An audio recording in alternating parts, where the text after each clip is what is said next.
안녕하세요. 오늘은 지난 시간에 이어서 또 다른 고려가요 작품인 청산별곡에 대해서 해보겠습니다.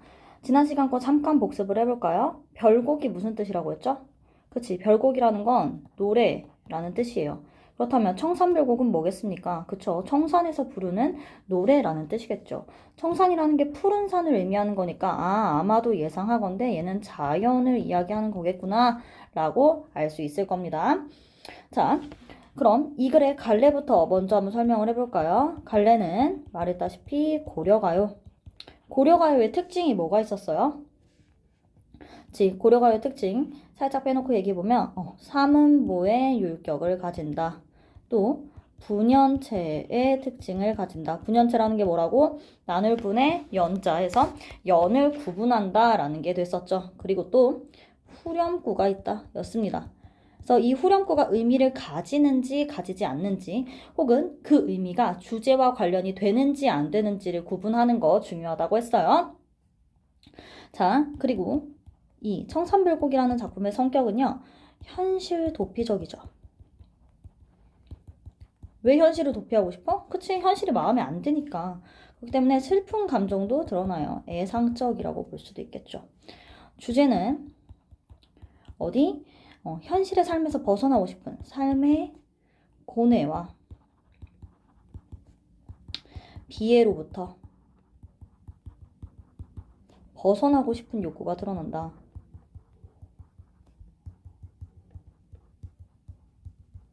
지난 시간에 배웠을 때 고려가의 주 향유층이 누구라고 했습니까? 그쵸, 평민이죠. 그럼 평민들은요, 유교윤리라든지 충이라든지 효 이런 거 잘 몰라요. 자신의 삶이 제일 중요하단 말이야. 그래서 일상생활, 남녀 상열지사, 로맨스가 드러난다든지 아니면 자신이 살고 있는 일상생활 혹은 삶의 고단함에서 드러내는 경우가 많았다. 됐습니까? 자, 그러면 본격적으로 작품으로 들어가 봅시다. 자, 1연을 봤더니요, 가장 눈에 먼저 보이는 게 뭐예요? 얄리얄리 얄라시형 얄라리 얄라라고 되어 있네요. 2년, 3년을 쭉 보면 알겠지만 이게 뭐인 거 알 수 있어요? 그쵸? 연마다 반복되는 후렴구라는 거 알 수 있습니다. 그쵸? 후렴구의 역할은요, 당연히 뭘 형성해요? 운율을 형성하겠죠. 다른 말로 하면, 그치, 리듬감을 형성한다. 고 해도 맞는 말이겠죠. 운율을 형성하고, 이거 지금 연의 끝부분에 계속해서 반복돼서 나타나고 있어요. 그럼 어떤 역할을 해줄 수 있어요? 그치, 연을 구분해주는 역할을 하기도 하고요. 형태적 통일감을 주기도 하죠. 이 똑같은 후렴구가 붙어있는 거 보니까 이건 모두 다 하나의 작품이야 라는 거 알 수 있다. 됐습니까? 그리고 이 얄리얄리 얄라식 얄라리얄라는 의미가 있어 없어? 의미 없어요. 아무 의미도 가지고 있지 않아요. 그렇단 얘기는 주제를 강조할 수 있다 없다? 없다. 다만 뭐는 가능하다? 리을과 이응의 울림소리 반복으로 운율을 형성한다. 요건 가능하겠다. 됐을까요? 그리고 여러분, 후렴구나 여음구는요, 음보율에 포함하는 게 아닙니다. 이거 꼭 기억해 두세요. 이거 밑줄 쳐놓고 삼음보의 율격을 가지고 있다? 안 되는 말이라는 거. 자, 1연의 본 내용부터 볼게요. 살얼이 랐다. 요렇게 끊으셔야 됩니다. 이렇게 해서 삼은보가 되는 거예요. 가시리도 마찬가지죠. 가시리 있고잖아. 그렇게 삼음보로 끊긴다. 그래서 이런 걸 세 글자, 세 글자, 두 글자 해서 3, 3, 2 조의 음수율이라는 건 글자 수를 가지고 얘기하는 거예요. 음수율을 가지는구나 라고 볼 수 있겠다. 됐습니까? 자, 그러면 이 살얼이가 무슨 뜻이냐가 중요하겠죠. 왜? 살얼이랐다. A, B, A 구조를 가지잖아. 이 AA, BA 구조는 뭐예요? 전형적인 민요적 구조예요. 민요의 구조. 그럼 이 살얼이가 무슨 뜻이냐고. 무슨 말이길래 세 번이나 반복을 하냐고. 자, 살얼이는요. 첫 번째, 살고 싶구나 라고 해석이 되기도 합니다. 살고 싶구나. 그럼 이건 뭐예요? 어디에? 청산에 살고 싶은, 즉 자연에 살고 싶은 소망이 되겠죠.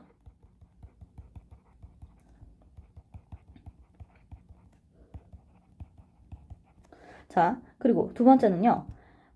일반적으로요, 학교에서 해석할 때 살고 싶구나 라는 걸로 해석을 많이 해요. 소망으로 해석을 많이 하는데 굳이 나눠서 해석하기도 합니다. 그러니까 꼭 알아두세요. 알아만 두십시오.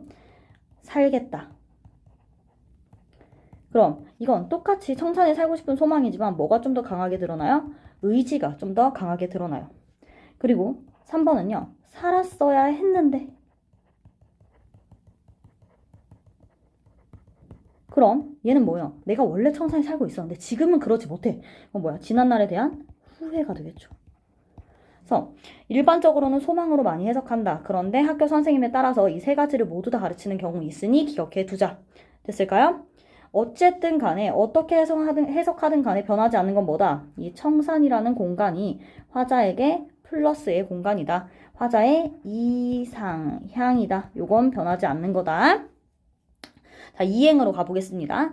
살고 싶구나, 살고 싶구나, 청산에 살고 싶구나, 머루랑 다래랑 먹고 청산에 살고 싶구나. 그럼 여기 나와 있는 건 이 머루랑 다래. 여러분 혹시 다래라는 과일 아나요? 키위 비슷하게 생긴 과일입니다. 머루는 포도 비슷하게 생긴 과일이겠죠? 그럼 이거 둘 다 이 머루랑 다래를 먹으면서 어디에 살고 싶대? 청산에 살고 싶대. 그치? 그럼 이 머루랑 다래는 어떤 음식이에요? 막 되게 화려하고 호화스러운 음식인가요? 아니죠. 소박한 음식을 뜻한다.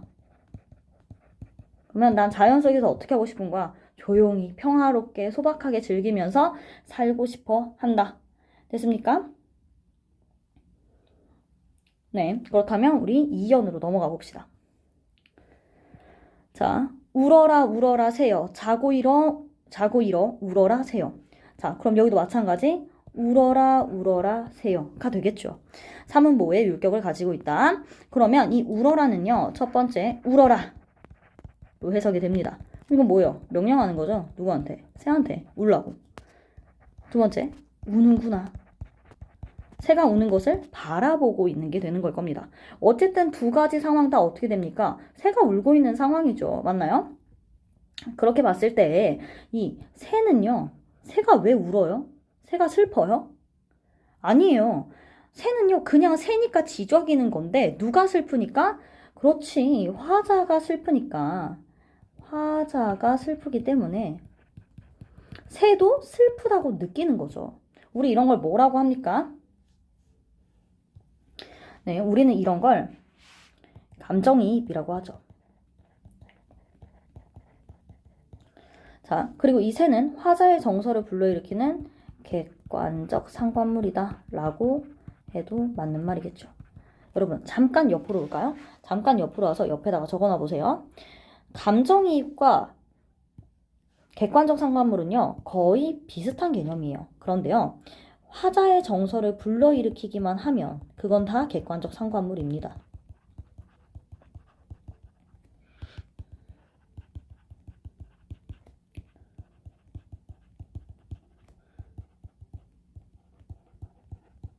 화자가 개를 보고 기쁜 감정을 느꼈든 아니면 외로운 감정을 느꼈든 그게 긍정적인 감정이든 부정적인 감정이든 상관없이 걔는 객관적 상관물이에요.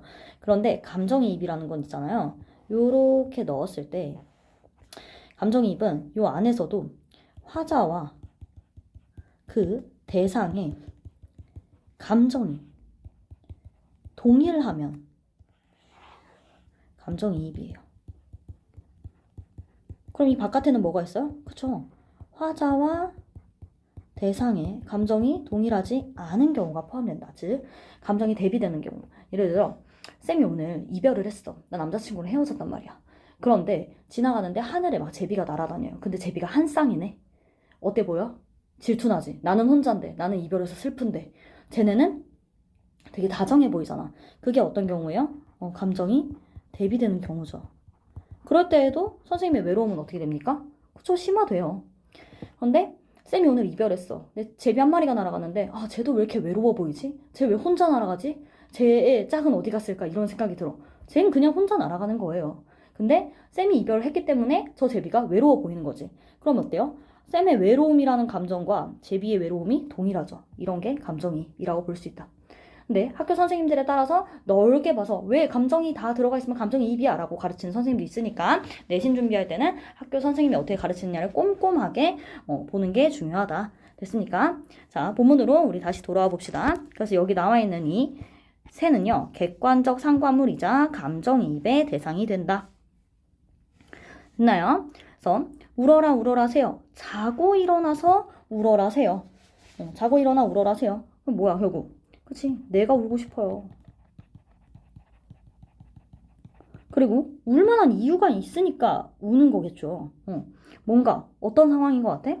뭔가 고뇌와 고됨, 고된 삶이 드러나 보이는 것 같아요. 그럼 이 새와 화자는 그럼 어떤 상황입니까? 저 동일한 상황이죠. 우리 이런 거 한자성어로 유식하게 하나만 알아둡시다. 동변상련의 처지이다.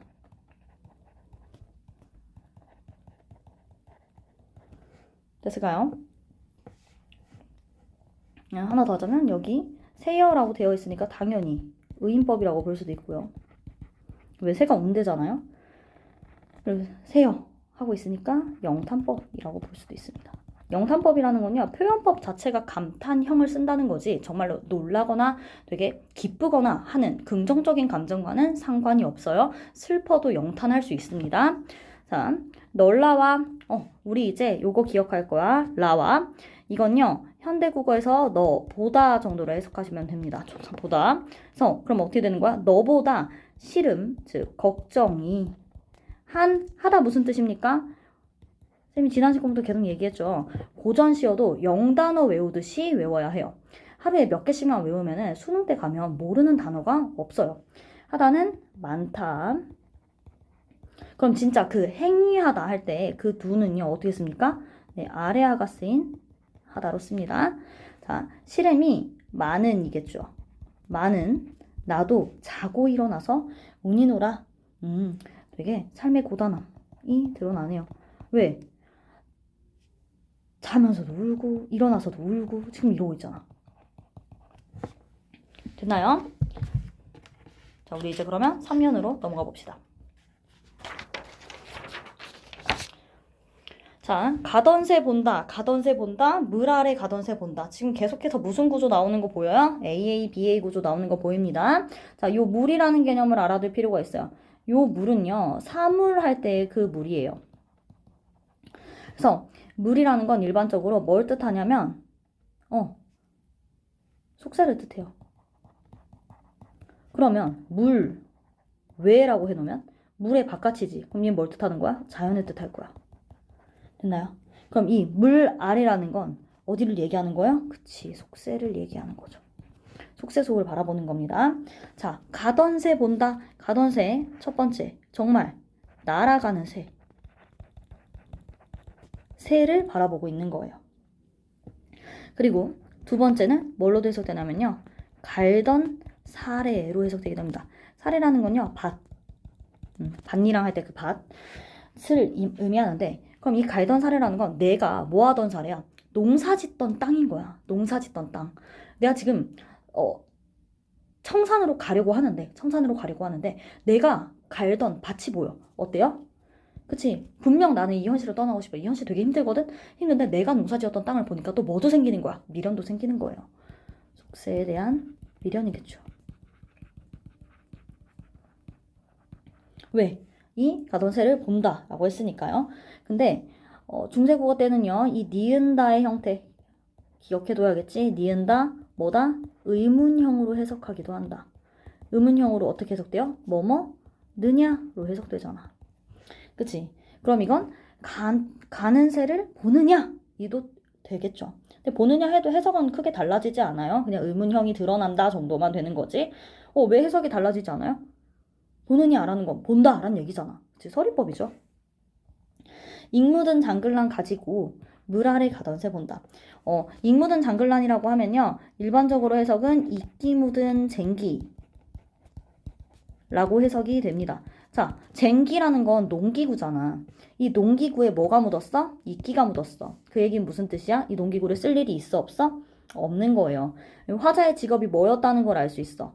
농사꾼이라는 걸 알 수 있는데 이끼 묻은 쟁기 쓸 일이 없는 농사꾼이야. 농사를 지어 못 지어? 못 짓는 상황이야. 즉 어떤 상황인 거예요? 삶의 터전을 잃은 유랑민 일처지일 수 있다.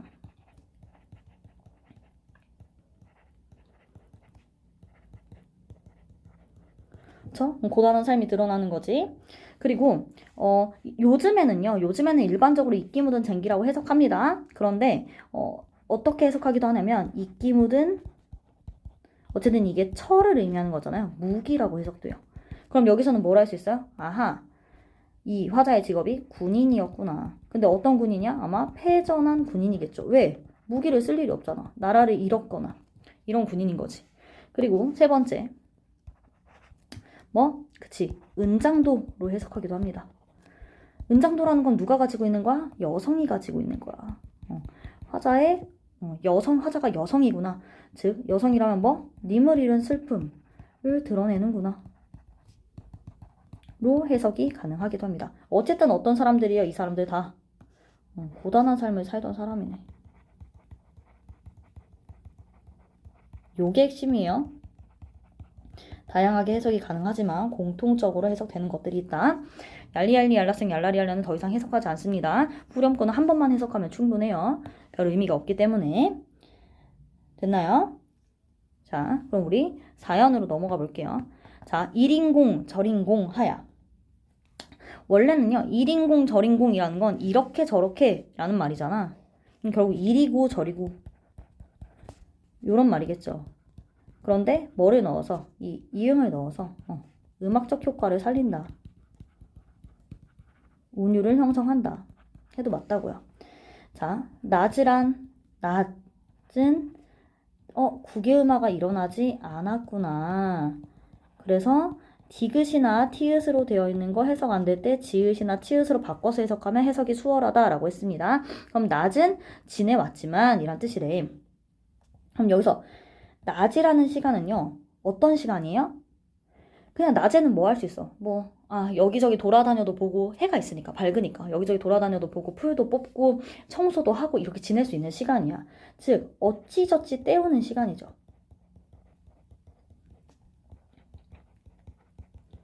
이거 긍정이라고 볼 수 있을까? 아니야. 이것도 부정적인 시간이야. 왜? 할 일 없는데. 어쨌든 그냥 뭐든 해가지고 시간 때우는 거잖아. 됐습니까? 올이도 이어적게 되어 있는데 해석 안 되는 거 어떻게 하라고? 끊어 적어 보시라고요. 올이도, 갈이도. 이건 뭐야? 올 사람도 갈 사람도 없는 밤을 한. 또 어찌하리라 라고 되어 있네. 그럼 여긴 지금 어떤 배경이 나와? 시간적 배경으로 밤이 나오네. 낮에는 어쩌저찌해서 버텼어. 밤에는 어떻게? 밤에는 어떻게 버텨? 그러니까 밤은 버티지도 못할 시간이야. 외로운 시간이죠. 외로움이 혹은 쓸쓸함이 심화되는 시간이다. 그러면 얘는 어떤 거예요? 마이너스인 거야. 밤이 낮보다 더 마이너스야. 왜? 할 일이 없거든. 낮에는 뭐라도 해서 버틸 수 있어. 그렇다고 얘가 플러스는 아니다. 둘 다 부정적인 시간인데 부정적인 정도를 보자면 밤이 더 부정적인 거다. 됐습니까? 자, 5형 갈게요. 어디라 더디던 돌코. 자, 어디다 던지던 돌인가 이겠죠. 돌, 고. 의문형 어미 얘가 쓰인 거지. 히읗고겠죠.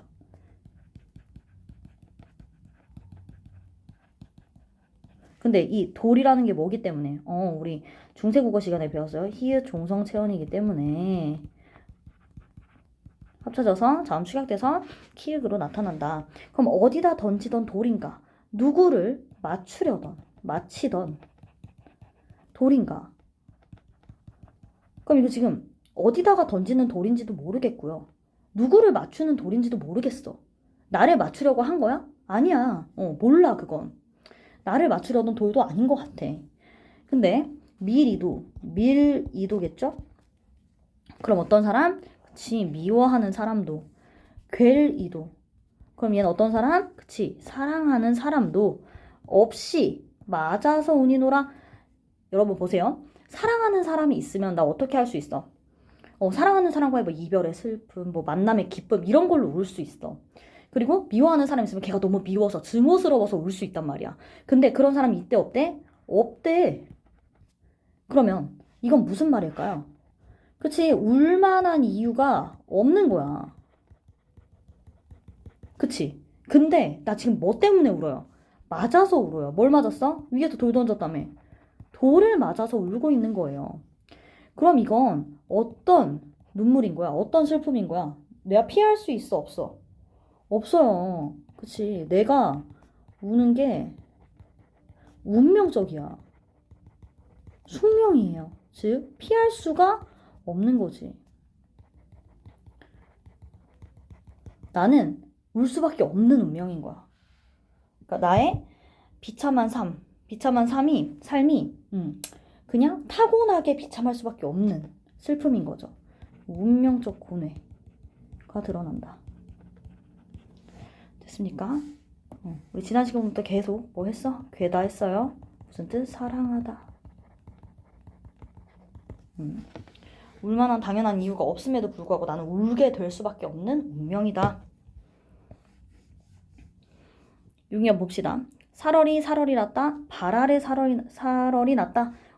발알이 무슨 뜻? 그치? 바다라는 뜻.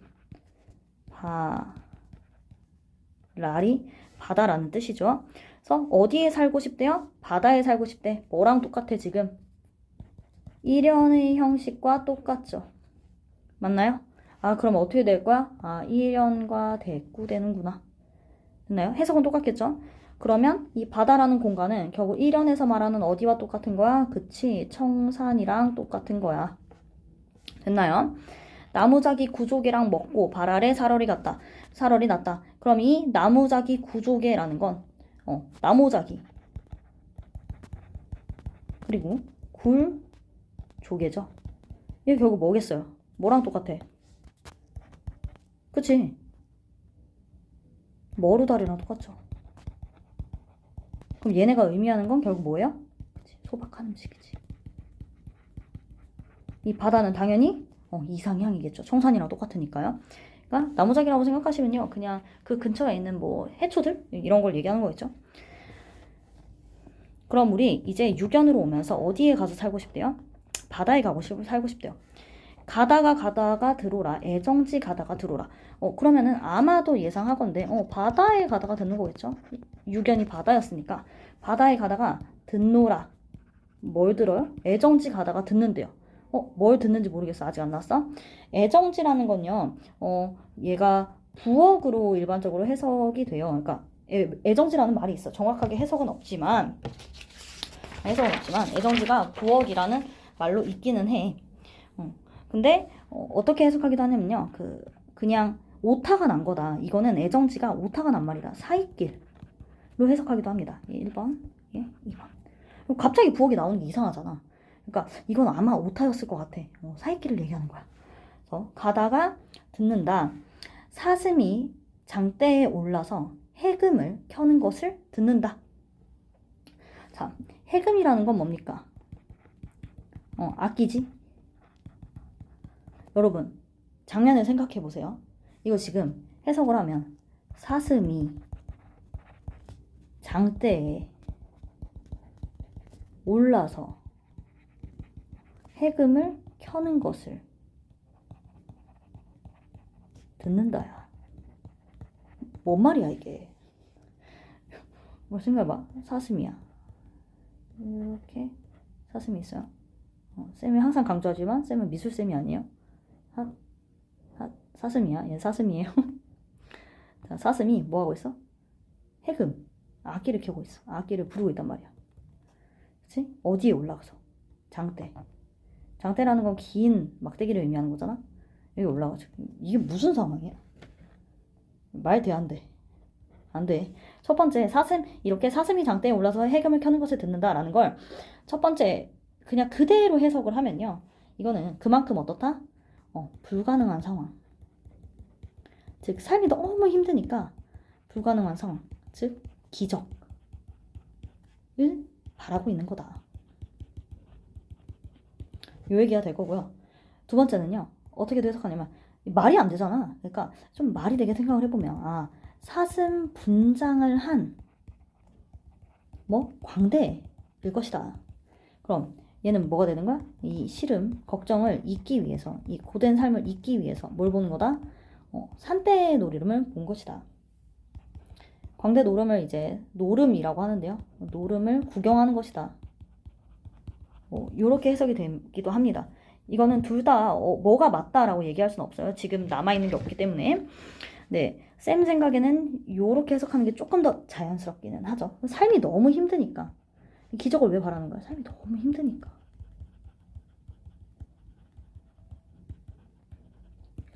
됐습니까? 자, 가다니 배부른 독에 설진 강수를 비조라. 자, 가다니 이제 어디에? 배 부른 독이래. 배가 부른 독. 여러분 장독할 때 그 독 알죠? 그럼 이거는 이렇게 되는 거야. 이렇게 생긴 독인 거지. 이렇게 해서 물룩 물룩 이렇게 배부른 독에 뭐래? 설진. 그럼 설진이라는 건 매운, 강수라는 건 독한 술이에요. 결국 얘는 뭐인 거예요? 그러니까 설진 강수라는 건요 독한 술을 의미하는 거예요. 빚는데 옛날에는 뭐밖에 없었어? 막걸리밖에 없었잖아요. 막걸리를 만들려면 어떻게 돼? 누룩을 빚어가지고 그걸 걸러내야 돼. 그래서 술을 빚는다라고 표현을 했습니다. 자, 조롱꽃 누룩이 조롱박꽃 같은 누룩이 누룩이죠. 막걸리 만들 때 쓰는 게 누룩입니다. 매와 잡사와니 이 술 냄새가 내가 지나가는데 술 냄새가 막 코를 찌르는 거야. 네? 어찌하리 있고 술 냄새가 코를 찌르면서 코 냄새가 나를 잡아가지고 술 한잔하고 가, 술 한잔하고 가 이러는 것 같대. 내가 술을 마시는 겁니까? 술이 나를 마시는 겁니까? 그쵸? 내가 술을 마시는 거죠. 그럼 이건 뭐예요? 주객이 전도된 표현이다. 왜? 내가 술을 먹는 건데 술이 나를 잡는다고 했으니까. 됐나요? 그래서 내 어찌하리고 어떻게 할 거야? 뭘 어떻게 해? 술이나 마셔야지. 어떤 태도가 드러나요? 네, 체념적 태도가 드러나죠.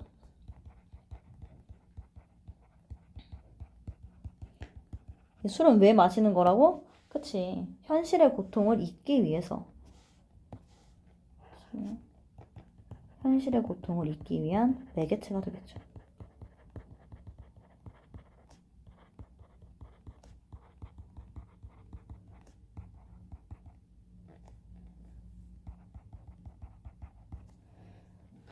됐습니까?